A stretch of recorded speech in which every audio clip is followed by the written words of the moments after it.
arachnéen, vous aimez bien ça? Mais oui, qu'il soit ficelé, qu'il soit capturé, captivé. Vous êtes une araignée. Je suis pas une menthe religieuse. Et ils n'en sortent pas. Oui. Et alors, c'est pour ça qu'on a peur.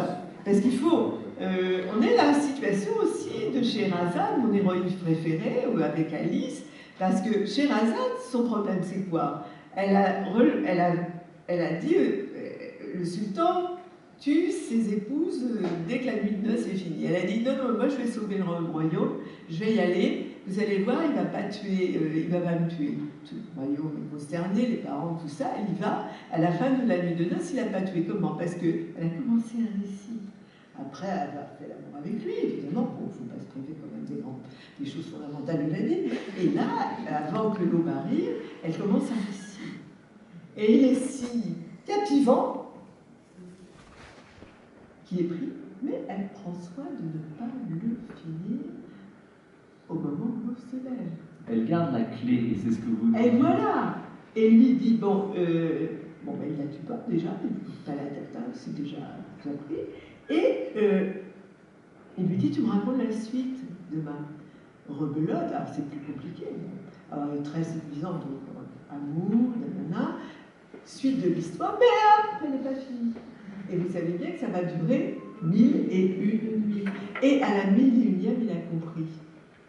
C'est-à-dire le pouvoir réparateur de la littérature, de l'envoûtement narratif. Et il décide d'arrêter, il est vu qu'il est psychopathe, si vous voulez. Et à ce moment-là, si vous voulez, eh bien c'est ça l'enjeu. Mais il fallait qu'elle soit crédible, il faut qu'on vous croie. Et pour que le lecteur soit voyant, c'est-à-dire que votre imaginaire fonctionne dans le plan du texte, eh bien il faut que pour que vous soyez croyant, il faut que l'écrivain se fasse voyant. Et donc c'est tout ça que j'aborde par petits chapitres qui s'enchaînent sans que vous puissiez voir quel chapitre va suivre. La Scheherazade. Mon but était aussi dans ce livre de vous ficeler et que vous n'en sortiez pas. On n'en sort pas, et d'ailleurs on sort avec Scheherazade, puisque c'est à la fin de notre livre. J'aimerais qu'on revienne et vous commenciez à l'expliquer, le fameux faisons semblant. Moi, mon fils qui a 10 ans, en ce moment, il dit t'imagines, et derrière t'imagines, il y a son imaginaire.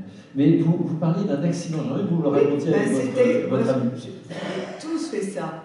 C'est pour de faux, c'est pour de rien. Hein. Alors, dans la cour où je vivais, donc il y avait la voisine à côté, et pas pourquoi, on a inventé qu'on allait jouer, on a peut-être vu un film, au torero. Et évidemment, c'était moi le torero, ma copine le taureau, hein, c'était clair. Et alors, je suis allée chercher un petit napperon rouge, en forme de. Voilà, c'était la muleta. Puis j'ai fait le flou. Et puis j'ai tellement emporté ma copine dans l'histoire qu'elle a tellement cru à mon jeu, parce que je jouais aussi comme un acteur, qu'elle est allée, à un moment, elle a glissé sur le ciment, elle est allée s'emplafonner sur une arête vive d'un petit muret, et hop. Alors, j'ai été sauvée par la voisine d'à côté qui n'a pas dit à nos mères, qui a tamponné le mercurochrome, etc. Puis nos mères ont choisi pour la paix des familles de ne pas se disputer, et bon, ça s'est arrangé. Mais mon amie, elle a toujours la cicatrice. Un jour, j'ai vu ça sur Facebook, elle parlait de moi, elle disait, bon, elle nous embarquait déjà dans cette histoire, j'en parle de cicatrice. Mais j'étais tellement crédible. Donc vous voyez, il faut faire croire. Et c'est pour ça qu'aussi on a peur, et que les écrivains, on est toujours, les romanciers, les équilibrés. En même temps, cette peur est essentielle, ce frisson est essentiel à l'écriture. Donc si vous avez peur, sachez que c'est dans le papier cadeau, et c'est peut-être parce que vous avez peur que ça va marcher, que vous allez faire vivre ce qui n'existe pas, ou faire revivre ce qui n'existe plus. C'est beau. Et pour finir, il nous reste quelques secondes. Est-ce que le fait d'avoir écrit ce livre, ça a changé votre façon d'écrire? Le fait d'avoir couché sur le papier votre... Je comprends mieux ce que je fais, mais c'est pour... disons ça, je suis une grande anxieuse, donc de toute façon... je sais que ce que j'éprouve, tous ceux qui écrivent l'éprouvent. Donc je me sens moins seule. Je peux me dire quand je me sens seule dans mon bureau avec la fumée qui me sort des naseaux et des oreilles parce que ça marche pas, je peux me dire, bon, comme dans la chanson de Brel, non, Jeff, t'es pas tout seul, si vous voulez, et ça m'aide.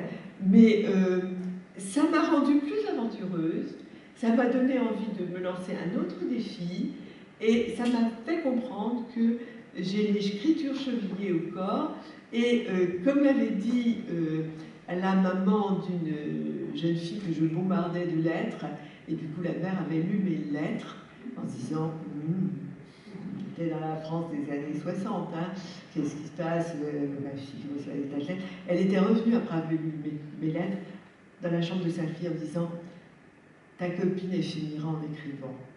Bon. Ben, c'est ce que je me souhaite. Voilà. Mais peut-être que vous ne le souhaitez pas. Maintenant, moi, je me le souhaite.